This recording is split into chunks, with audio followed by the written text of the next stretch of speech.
Okay, so still in the Cafe Moraine program, and let's pretend that this is for the college website, and we want to tout how inexpensive our food prices are at Cafe Moraine. So I want to say something like, on average, students only pay X amount of dollars for lunch at Cafe Moraine. So I want to get an average price of the items, all the menu items at Cafe Moraine. So I'm sure there are easy methods to do this, but I'm going to show you how to do it algorithmically.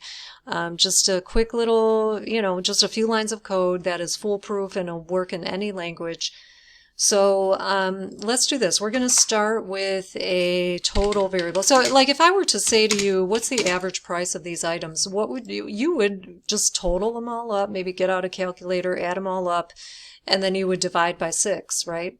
So that's what we're going to do. But we already have the loop in place. So as I like to say, the plumbing is already in place. I can use this loop to get a running total of all the prices. And then after that, I'm home free. I just have to divide it by 6 and we're done. Okay. So I have my total. All right. This is sometimes called I believe it's called an accumulator variable, right? We're going to get a cumulative total and put it in this variable. So we call that an accumulator. Okay, so in any case, in the loop, as I said, the plumbing is already in place. So we're going to say for each iteration of a loop, total equals whatever's already in there plus the price of the current thing that we're looking at. Reaching into the menu prices list, loop counter as list index, okay, as we're looping through, and that's going to get the running total. Now look, this is such a common thing to want to do that there's a shortcut for it. I'm going to do the shortcut now. This is the same way of writing the line I just commented out. Total equals whatever's already in there, okay, plus menu prices. So it's way more common to see it done this way than the long way. So I want you to be able to recognize both, especially this one. That's getting that running total. And again, I'm being mindful of my indentation here because I am in a loop. This is part of the loop. Okay, so now I'm home free. I have that total, and I can really just grab the average. I already have this code here. I'm going to just paste it in.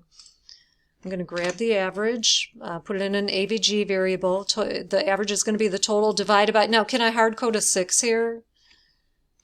Yeah, I can. It would work just fine. But what if I add something or take something away? Then it's not going to work so well anymore. So be careful. I think a better way to go about this is to just use your len function and then just any one of those lists, just plop it in there. They all have 6 items, or and if I add a new one, they're all going to have 7 items. If I take some away, they're all going to have 5 items or whatever. You know what I mean? So they all have the same amount. So anyone, take your pick, any of those 3. And then I'm just going to use an F string to print that average. Let's see what it is. Okay, they only pay $4.23 for lunch at Cafe Moraine.